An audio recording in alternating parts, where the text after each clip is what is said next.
Hello hi good morning साथीहरू। आज चाहिँ धरानमा पानी परेको थियो, अन्त त्यही भएर धरानमा पानी परेपछिको नजारा कस्तो छ भनेर तपाईहरुलाई देखाउँछु है त।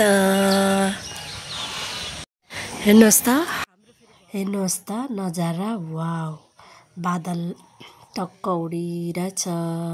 अहिले यो चाहिँ बिहानको नजारा हो, पानी रहिसकेपछि चाहिँ। अनि कस्तो देखिएको रहेछ डाँडा काँडाहरू भनेर तपाईहरुलाई देखाउँदैछु है। यो चाहिँ 0.5 पो भएछ। अन्त्यबाट हेर्नुहोस् त कति राम्रो नजारा, वाउ। अन्त यो हाम्रो घरको पप्पी हो। अनि हाम्रो घर वरिपरि चाहिँ कति घरहरू बनिँदैछ क्या। अनि त्यो अरे सेतो घर पनि बनिँदै गरेको घर हो। अन्त यो चाहिँ माथिल्लोपट्टि फेरि अर्को सेतो घर बनिँदैछ। अन्तबाट हाम्रो यो चाहिँ फिलुङ्गे बारी हो। अनि पानीले कस्तो बनाएछ, म चाहिँ तल झरेर फिलुङ्गे बारी देखाउँदैछु हजुरहरूलाई।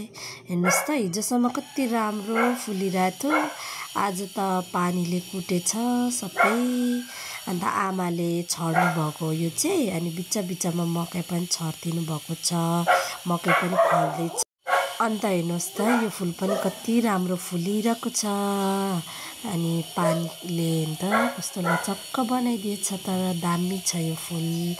यो पनि हाम्रो घरमा वालमा फुलेको फुल हो, फुलै फुल। यो चाहिँ हाम्रो बद्रीनाथ मार्ग हो, यो चाहिँ हाम्रो घर अगाडिको फुल हो।